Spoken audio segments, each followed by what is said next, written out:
Today I am going to deliver a lecture on the topic morphology and physiology of monocystis. So here I have prepared some slides on this topic. So here are my slides. So सबसे पहले Monocystis का हम लोग structure की बात करेंगे. Structure of Monocystis जो आपको स्क्रीन पे एक स्ट्रक्चर दिखाई जा रही है, ये आपकी मोनोसिस्टिस की स्ट्रक्चर है. यहाँ पर दो स्टेजेस आपको दिखाई जा रही है. एक फ्री यंग स्टेज दिखाई जा रही है मोनोसिस्टिस की, और जो दूसरी जो स्टेज दिखाई जा रही है वो मैच्योर ट्रोफोजॉइड की स्टेज है. तो इस स्ट्रक्चर को समझने से पहले हम लोग इन स्ट्रक्चर्स को कुछ पॉइंट्स पर बेस्ड होकर के पढ़ेंगे. तो कौन कौन से पॉइंट्स होंगे वो सबसे पहला पॉइंट होगा आपका हैबिट एंड हैबिटेट. तो सबसे पहले हम बात करेंगे हैबिट एंड हैबिटेट की कि जो हमारा मोनोसिस्टिस है वो एक्चुअल में कहाँ मिलता है और कैसा इसका हैबिटेट है. तो हैबिट की बात करें, कैसी हैबिट्स हैं इसकी, तो इट इज़ अ इंडोपैरासाइट. इंडोपैरासाइट मीन्स ये पैरासाइट के जैसे काम करते हैं, और ये पैरासाइट दो तरीके के हो सकते हैं, एक्टोपैरासाइट एंड इंडोपैरासाइट. एक्टोपैरासाइट्स वो होते हैं जो बॉडी के बाहर किसी भी ऑर्गेनिज्म से चिपक करके उससे फूड गेन कर रहे हैं, उसको एक्टोपैरासाइट बोलेंगे. और जो इंडोपैरासाइट्स होते हैं वो जो होस्ट सेल होती है उसके अंदर इंटर करके उसके अंदर से न्यूट्रिशन को गेन करते हैं, तो इसको हम लोग इंडोपैरासाइटिज्म कहते हैं. तो ये जो आपके मोनोसिस्टिस होते हैं ये एक तरीके के इंडोपैरासाइट्स होते हैं, यानी कि ये बॉडी के अंदर आपको मिलेंगे. तो जो इनका होस्ट होता है वो कौन होता है, ये अर्थवर्म के इंडोपैरासाइट्स होते हैं. अर्थवर्म में आपको देखने को मिलेंगे, जो इन्फेक्टेड अर्थवर्म्स होंगे इनके थ्रू ये उन अर्थवर्म्स में आपको मिलेंगे. तो जो आपके अर्थवर्म होंगे, अर्थवर्म में भी स्पेसिफिकली उसकी सीलोम या सेमिनल वेसिकल, जनरली जो मेन आपका पोजीशन है वो क्या है, सेमिनल वेसिकल. अर्थवर्म की सेमिनल वेसिकल और अर्थवर्म का सीलोम, इन दोनों जगहों पर आपके जो ये मोनोसिस्टिस हैं वो आपकी ये स्टेज आपको देखने को मिलेंगी. जो इसका फ्री यंग मोनोसिस्टिस होता है वो आपके अर्थवर्म के मोरूला आप कह सकते हैं, स्पर्म मोरूला जो होता है वहाँ पर आपको देखने को मिलता है. तो ये हो गई इसकी बात. हैबिट एंड हैबिटेट, कहाँ ये आप कैसी हैबिट है और ये कहाँ आपको देखने को मिलेगा. तो इस तरीके से ये हुआ. नेक्स्ट जो हम लोग बात करेंगे about its shape and size. तो शेप साइज़ की बात करें अगर, तो जो हमारे यंग मोनोसिस्टिस होते हैं वो काफ़ी स्मॉल होते हैं. राउंडेड स्ट्रक्चर भी होती है, एलोंगेटेड स्ट्रक्चर भी होती है. और साइज़ जो हो गया इसका, और साइज़ की बात करें अगर, शेप मैंने बताया आपको. साइज़ की बात करें अगर, तो ये अप्रॉक्सीमेटली 5 माइक्रोन तक इनकी लेंथ हो सकती है. अगर यंग आपका मैच्योर ट्रोफोजॉइड की बात करें हम लोग, तो ये आपके 500 माइक्रोन तक लॉन्ग और 40 माइक्रोन्स तक ब्रॉड हो सकते हैं. और डिफरेंट स्पीशीज़ में आपको जो शेप और साइज़ है वो वेराई करता है. तो इस तरीके से एलोंगेटेड स्ट्रक्चर होती है आपकी जो आपका जो मोनोसिस्टिस है उसकी.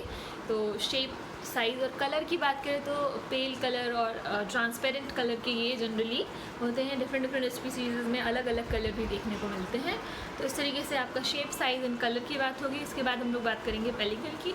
तो पेलिकल क्या होती है, पेलिकल जो होती है इसकी आउटर मोस्ट लेयर होती है जो कि इसको प्रोटेक्शन प्रोवाइड करती है. पेलिकल का काम ही यही होता है कि एनिमल को प्रोटेक्शन प्रोवाइड करना. और पेलिकल जो सबसे बाहर की लेयर होती है वो होती है, और इस पेलिकल पर कुछ मायोनिम्स प्रेजेंट होते हैं जिनकी हेल्प से ये मूवमेंट परफॉर्म करता है. ये इस तरीके से कॉन्ट्रैक्शन और एक्सपेंशन करता है, जिसकी वजह से ये ग्रिगलिंग करता है. इस तरीके से आपको ये ग्रिगल करते हैं, क्योंकि इनमें कोई भी लोकोमोटरी ऑर्गन नहीं है, तो इस तरीके से ये ग्रिगलिंग करते हैं. तो जो आपकी पेलिकल है वो इसको प्रोटेक्शन भी प्रोवाइड करती है, और जो इसके मायोनिम्स होते हैं पेलिकल्स पर वो इसको हेल्प करते हैं लोकोमोट करने में. तो इस तरीके से इसका पेलिकल हो गया. इसके बाद हम लोग बात करते हैं इसके साइटोप्लाज्म की. तो जो आप स्ट्रक्चर देख रहे हैं, इस देखिए आपको सबसे बाहर आपको क्या देखने को मिल रहा है, देखिए पेलिकल डार्क कलर का स्ट्रक्चर जो है वो बाहर वो पेलिकल है।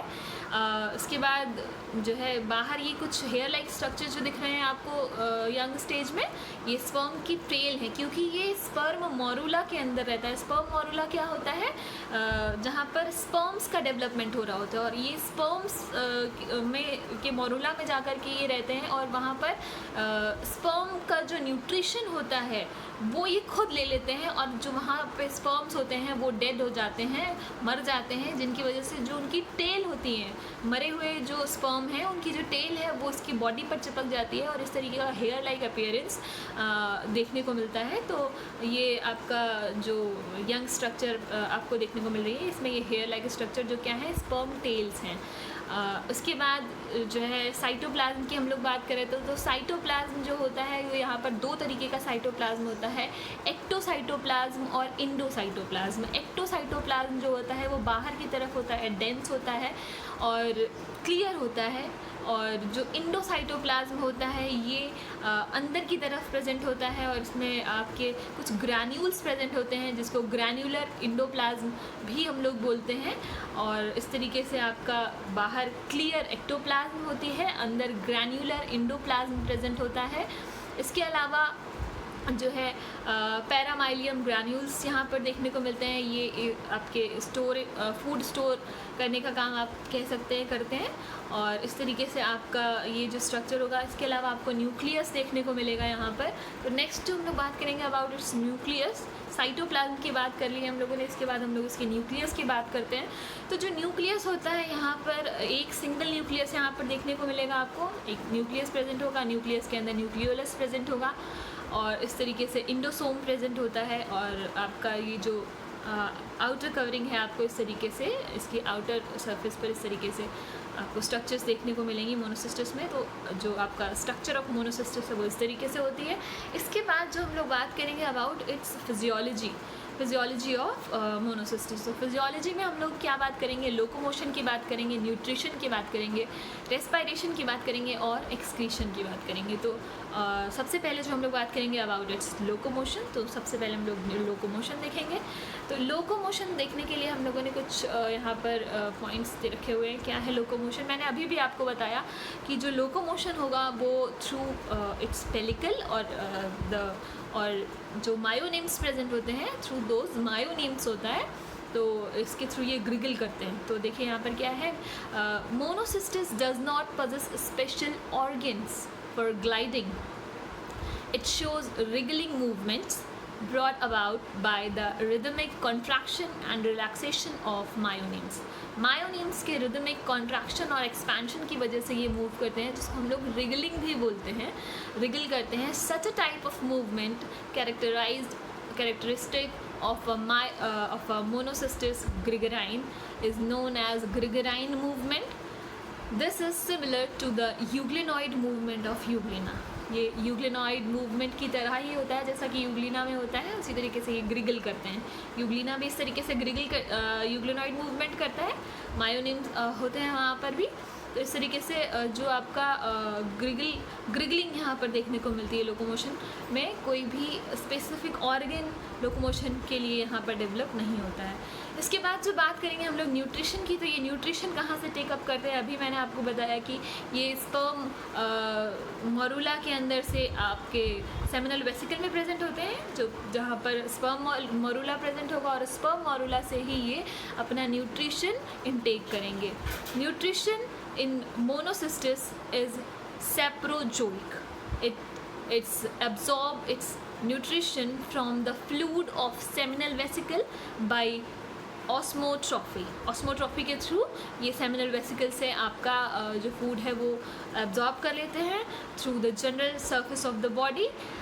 It is quite likely that it may be secreted digestive enzyme on the outer fluid and rendering the protoplasmic particles soluble for their absorption.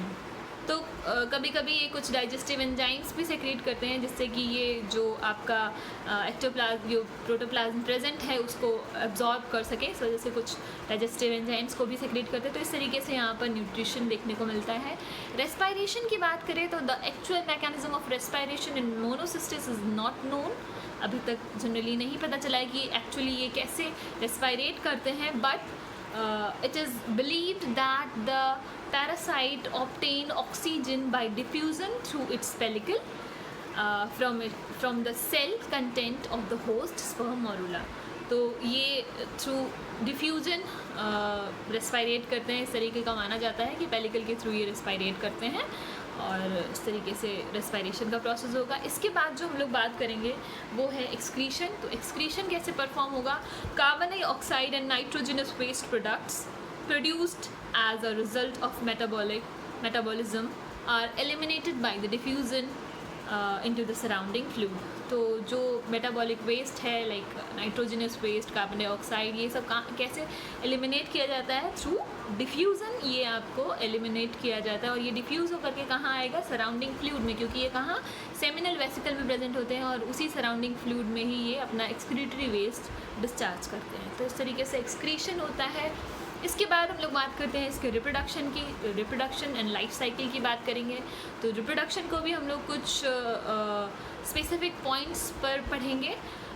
तो जो स्ट्रक्चर आपको देखने को मिल रहे हैं, ये इसकी लाइफ साइकिल आपको दिखाई जा रही है कि ये कैसे रिप्रोड्यूस करते हैं और कैसे किस तरीके से आपका जो है रिप्रोडक्शन यहाँ पर परफॉर्म होगा। तो यहाँ पर हम लोग कुछ पॉइंट्स देखेंगे, कौन कौन से पॉइंट्स हैं रिप्रोडक्शन से रिलेटेड। तो points related to reproduction and life cycle तो क्या होंगे? Monocystis is monogenetic. Monocystis is monogenetic. That means its life cycle is completed into a single host, which is earthworm. Mono genetic यानी कि एक single host में ही, mono माने एक, genetic माने होस्ट, आपके एक सिंगल होस्ट में ही इसकी लाइफ साइकिल कंप्लीट होती है, जो कि कौन है? इसका अर्थवर्म है। इसका जो होस्ट है वो कौन है? अर्थवर्म होता है। इसके बाद only zygotes are diploid while all other stages are haploid. The life cycle produces as following. Life cycle इस तरीके से होगी। कैसे? सबसे पहले जो स्टेज आती है इसमें गैमीटोगोनी की आती है। देखिए यहाँ पर जो स्ट्रक्चर आपको दिखाई जा रही है, अगर आप पूरी स्ट्रक्चर को ध्यान से देखेंगे तो ये देखिए यहाँ पर ये सबसे पहले जो स्ट्रक्चर आपको एडल्ट ट्रोफोजॉइड की स्ट्रक्चर दिखाई जा रही है, उसके पहले आपने यंग ट्रोफोजॉइड की स्ट्रक्चर भी देखी हुई है। यहाँ पे यंग है ये, तो इनके जो है चारों तरफ स्पर्म ट्रेल्स प्रेजेंट होती हैं, इसमें प्रॉपर्ली विजिबल है। अगर आप ध्यान से देखेंगे तो आपको दिखाई देगा। यंग ट्रोफोजॉइड में स्पर्म टेल्स प्रेजेंट है, सेंटर में न्यूक्लियस प्रेजेंट है। अडल्ट ट्रोफोजॉइड में ये जो टेल्स होती हैं ये रिमूव कर दी जाती हैं और नॉर्मली ये इस तरीके के स्ट्रक्चर में देखने को मिलेगा। इसमें भी यहाँ पर न्यूक्लियस होता है।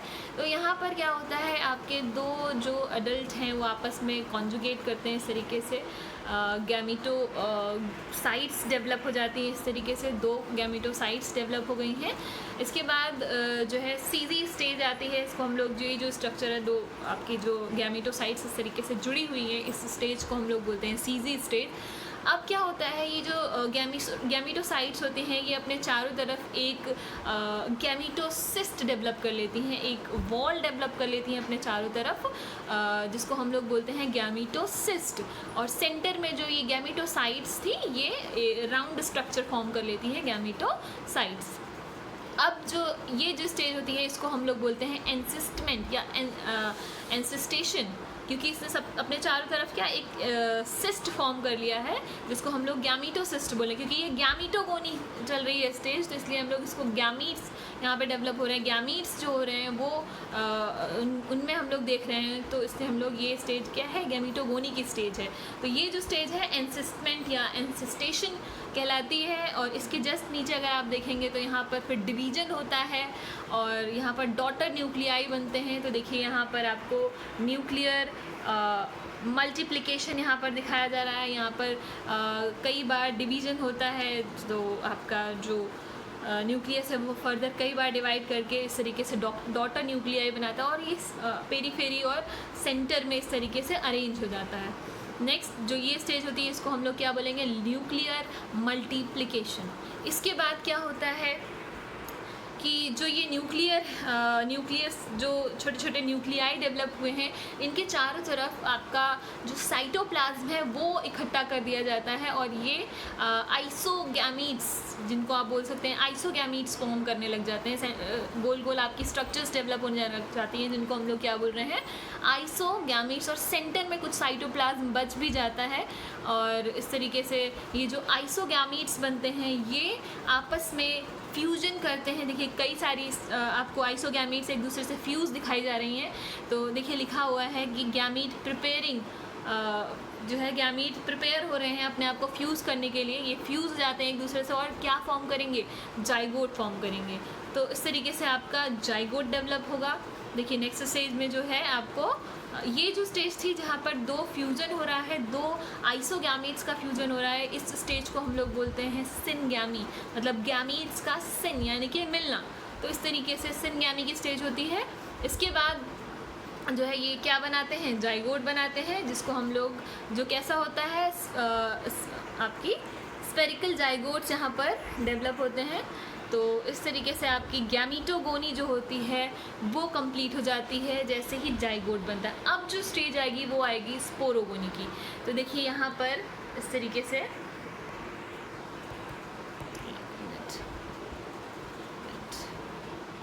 तो अब जो स्ट्रक्चर आएगी, ओके, तो सिनगैमी हो चुकी है। इसके बाद हमने जाइगोट डेवलप कर लिया था। तो अब जाइगोट से जो आगे का डेवलपमेंट है वो स्पोरोगोनी के अंदर में आता है। तो जो आगे की स्टेजेस होंगी वो स्पोरोगोनी होंगी। तो देखिए यहाँ पर क्या हुआ है, जाइगोट जो है वो स्पोरोब्लास्ट्स में डेवलप हो रहे हैं। देखिए एक बोट शेप स्ट्रक्चर आपको देखने को मिलेगी। तो ये इन स्ट्रक्चर्स को हम लोग बोलते हैं स्पोरोब्लास्ट। तो जो नीचे की स्टेज है इसको हम लोग क्या बोल रहे हैं, ट्रांसफॉर्मेशन इनटू स्पोरोब्लास्ट। जो जाइगोट है वो ट्रांसफॉर्म हो रहा है इनटू स्पोरोब्लास्ट में। इसके बाद की जो स्टेज है अगर आप ध्यान से देखेंगे तो ये ट्रांसफॉर्मेशन इनटू स्पोर्स, यहाँ पर स्पोर डेवलप हो रहे हैं। इस तरीके से स्पोर्स डेवलप होंगे। और अगर एक जो ये स्पोर्स है इनको क्या बोलेंगे, स्पोरोसाइट्स। इनको क्या बोल रहे हैं हम लोग, स्पोरोब्लास्ट जो थी वो कन्वर्ट हो गई है स्पोरोसाइट्स में। अब अगर हम एक स्पोरोसाइट का स्ट्रक्चर देखेंगे तो ये देखिए यहाँ ऊपर में ग्रीन कलर का जो स्ट्रक्चर दिखाया जा रहा है एक सिंगल स्पोरोसाइट का स्ट्रक्चर है। तो अगर आप स्ट्रक्चर को ध्यान से देखेंगे तो एक ऐसा स्ट्रक्चर होता है, इंटीरियर एंड इसके नैरो होते हैं और जो सेंटर पार्ट होता है वो ब्रॉड होता है और सेंटर में डेवलपिंग स्पोरोजॉइड्स प्रेजेंट होते हैं। सिंगल स्पोरोजॉइड है ये। और जो इंटीरियर एंड्स होते हैं यहाँ पर म्यूकॉइड प्लग डेवलप होता है। और ये जो सेंटर में आपको डेवलपिंग स्पोरोजॉइड्स, मतलब यहाँ पर स्पोर्स जो है डेवलप कर रहे हैं, डिवाइड करते हैं और स्पोर्स डेवलप होते हैं। अब ये जो स्पोरोसिस्ट है ये ब्लास्ट होती है और इसके अंदर से क्या रिलीज़ होंगे, जो ये डेवलप हो रहे हैं स्पोरोजॉइड्स, ये जब डेवलप हो जाएंगे तब ये ब्लास्ट होती है और जो आपके स्पोरोजॉइड्स हैं वो फ्री हो जाते हैं। तो ये जो स्टेज होगी ये इसके ट्रांसफॉर्मेशन की स्टेज होती है। तो जो नेक्स्ट ये क्या है आपका लिबरेशन ऑफ द स्पोरोजॉइड। देखिए तो नेक्स्ट में यहाँ पे बर्स्टिंग दिखा रहे हैं। जो स्पोरोसिस्ट है वो आपकी रप्चर हो जाती है इस तरीके से और जो स्पोरोजॉइड्स है वो आगे जा कर के फ्री हो जाते हैं। तो यहाँ पर अब जो है ट्रांसफॉर्मेशन का ट्रांसफेरेंस का आपका जो स्टेज आ जाता है। जो नेक्स्ट हम लोग देख रहे हैं वो क्या है सॉरी ट्रांसफेरेंस जो होती है। तो जो स्पोर्स आपके स्पोरोजॉइड्स वाली स्टेज आपकी कंप्लीट हो चुकी है। ट्रांसफॉर्मेशन कैसे होता है, अब ये इस समय जो आपके जो अर्थवर्म हैं उनके सेमिनल वेसिकल को ढूंढते हैं और उसके स्पर्म मोरुला में जाकर के इंटर कर जाते हैं। तो देखिए ये जो नई स्टेज आपको यहाँ पर दिखाई दे रही है वो आपकी स्पर्म मोरुला की है। ये देखिए एंट्री इनटू स्पर्म मोरुला। तो यहाँ पर जो आपके फ्री स्पोरोजॉइड्स हैं, क्योंकि ये स्टेज क्या है अब स्पोरोजॉइड की स्टेज आ गई है, स्पोरोगोनी आप कह सकते हैं इस तरीके से। तो ये स्टेज में ये जो है माइग्रेट करके पहुंचते हैं कहाँ, आपके स्पर्म मोरुला में, और ये इंटर कर जाते हैं स्पर्म मोरुला में। और स्पर्म मोरुला में क्या हो रहा होता है, स्पर्म का डेवलपमेंट हो रहा होता है। पर ये इंटर करने की वजह से ये जो सारा न्यूट्रिशन होता है उसको ये खुद इनटेक कर लेते हैं, और जो स्पर्म्स होते हैं वो डेवलप नहीं हो पाते हैं, उनकी डेथ हो जाती है, और ये सारा न्यूट्रिशन खुद इनटेक कर लेता है और ये ग्रो करने लगता है। तो जो नेक्स्ट स्टेज आपको दिखाई दे रही है ये डेवलपमेंट ऑफ ट्रोफोजॉइड की है। ट्रांसफेरेंस होता कैसे है कि मान लीजिए कोई आपका अर्थवर्म है, वो अगर इन्फेक्टेड है इन स्पीशीज़ से, तो ये क्या करते हैं, अगर मान लीजिए उसकी डेथ हो गई तो जो अर्थवर्म है वो मिट्टी में जाकर के डिजनरेट हो जाता है। तो ये वहीं पर मिट्टी में आ जाते हैं, सॉइल में आ जाते हैं। जो इसकी फ्री स्पोरोजॉइड स्टेज होती है वो सॉइल में आ जाती है, और सॉइल में आ जाने के बाद जो है जो अर्थवर्म होता है वो क्या ईट करता है, आपकी मिट्टी को ही ईट करता है। तो वो इन्फेक्टेड जो सॉइल थी अगर उसको दूसरा कोई अर्थवर्म ईट कर लेता है तो वो उसके बॉडी में इंटर कर जाते हैं ये जो फ्री स्पोरोजॉइड्स, और देन ये कहाँ पहुँचेंगे, इसके सेमिनल वेसिकल में पहुँचेंगे, और जा कर के ये इस तरीके से उसके स्पर्म मोरुला को ढूंढकर वहाँ पर जाकर अपनी ग्रोथ करते हैं। तो इस तरीके से इसका ट्रांसफॉर्मेशन होता है। बाई बर्ड्स के थ्रू भी होता है। कुछ बर्ड्स होती हैं जो मिट्टी उठा करके इधर से उधर ट्रांसफ़र करती हैं, तो उनके थ्रू भी जो है ये इन्फेक्शन इस तरीके से इन्फेक्ट करते हैं दूसरे जो आपके जो अर्थवर्म्स होते हैं उनको। तो ये जनरली अपना होस्ट इस तरीके से ये ढूंढते हैं। तो अब ये क्या करेंगे, स्पर्म मोरुला में पहुंच गए हैं और यहाँ पर सेमिनल वेसिकल के अंदर आ जाते हैं, और ये अब यहाँ पर ग्रोथ करते हैं। जो नेक्स्ट स्टेज आपको दिखाई जा रही है डेवलपमेंट ऑफ ट्रोफोजॉइड, यहाँ पर ये ग्रोथ कर रहे हैं, डेवलपमेंट हो रहा है यहाँ पर, क्योंकि ये न्यूट्रिशन टेक कर रहा होता है। जो स्पर्म्स होते हैं वो यहाँ पर डेड हो जाएंगे क्योंकि उनको न्यूट्रिशन नहीं मिल रहा है, उनका न्यूट्रिशन ये खुद गेन कर लेते हैं। इस तरीके से ये डेवलपिंग ट्रोफोजॉइड जो आपको स्टेज दिखाई जा रही है, इसके बाद ये जब प्रॉपर्ली डेवलप हो जाते हैं तो ये फ्री हो जाते हैं। तो जो स्टेज आपको नेक्स्ट स्टेज दिखाई जा रही है वो क्या है, यंग ट्रोफोजॉइड की स्टेज है। तो इस तरीके से आपका यंग ट्रोफोजॉइड डेवलप होता है। यंग ट्रोफोजॉइड जो होता है वो कन्वर्ट हो जाता है आपका किसमें, आपके जो एडल्ट ट्रोफोजॉइड हैं उसमें कन्वर्ट हो जाएगा। इसके बाद ये इस तरीके से पूरी लाइफ साइकिल रन होती रहेगी। तो हम लोगों ने ट्रांसफेरेंस देख लिया, फिर इसके बाद हम लोगों ने स्पोरोजॉइड्स की स्टेज भी देखी। इन्वेजन ऑफ सेमिनल वेसिकल, मतलब कैसे ये सेमिनल वेसिकल में पहुंचते हैं, कैसे उसके अंदर इंटर करते हैं, वो हम लोगों ने देख लिया। इसके बाद हम लोगों ने डेवलपमेंट ऑफ ट्रोफोजॉइड भी देख लिया है, जिसमें कि लास्ट में ये अपने आप को डेवलप करते हैं और देन ये यंग ट्रोफोजॉइड से कन्वर्ट हो जाते हैं एडल्ट ट्रोफोजॉइड में। और इसी तरीके से आगे भी फर्दर ये इस तरीके से अपना रिप्रोडक्शन करते हैं। तो जो स्ट्रक्चर है वो इस तरीके की है, और जो फंक्शन है रिप्रोडक्शन का इस तरीके से परफॉर्म किया जाता है। तो thanks for watching this video, thank you so much.